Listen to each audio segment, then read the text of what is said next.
మహారాష్ట్ర కొత్త ముఖ్యమంత్రిగా దేవేంద్ర ఫడ్నవీస్ బాధ్యతలు చేపట్టనున్నారు. ఇవాళ బీజేపీ ఎల్పీ సమావేశంలో తమ నేతగా ఫడ్నవీస్ ను ఎన్నుకోనున్నారు ఎమ్మెల్యేలు. 10 రోజుల సస్పెన్స్ తర్వాత సీఎం పేరు ఖరారు చేశారు.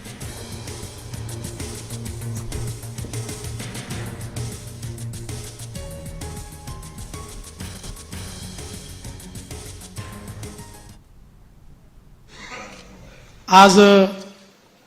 आपली सगळी प्रक्रिया पार पाडण्याकरता या ठिकाणी उपस्थित झालेले गुजरातचे माजी मुख्यमंत्री आदरणीय रुपाणीजी, त्यांच्यासोबत आलेल्या भारताच्या वित्तमंत्री आदरणीय निर्मलाताई सीतारामनजी, आपले अध्यक्ष चंद्रशेखर बावनकुळेजी, माननीय विनोद तावडेजी, माननीय शिवप्रकाशजी, मंचावर उपस्थित असलेले सन्माननीय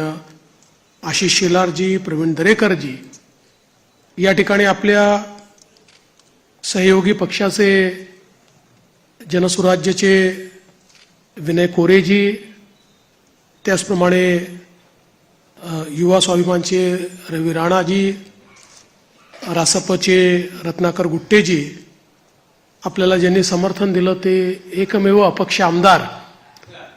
शिवाजी पाटील, भारतीय जनता पक्षाचे विधानमंडळातील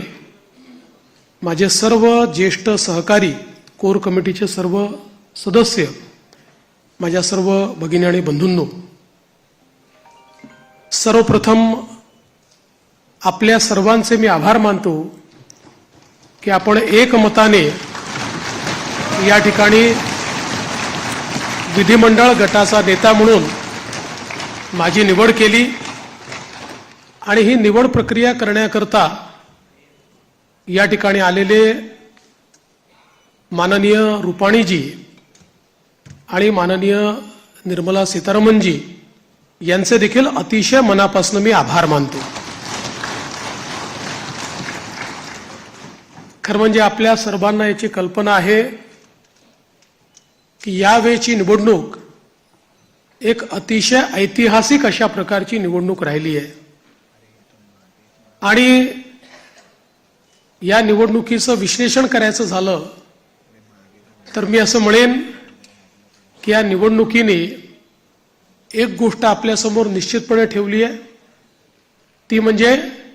एक है तो सेफ है आणि मोदी है तो मुमकिन है. मोदीजींच्या नेतृत्वामध्ये देशामध्ये विजयाची मालिका ही लोकसभेनंतर पुन्हा एकदा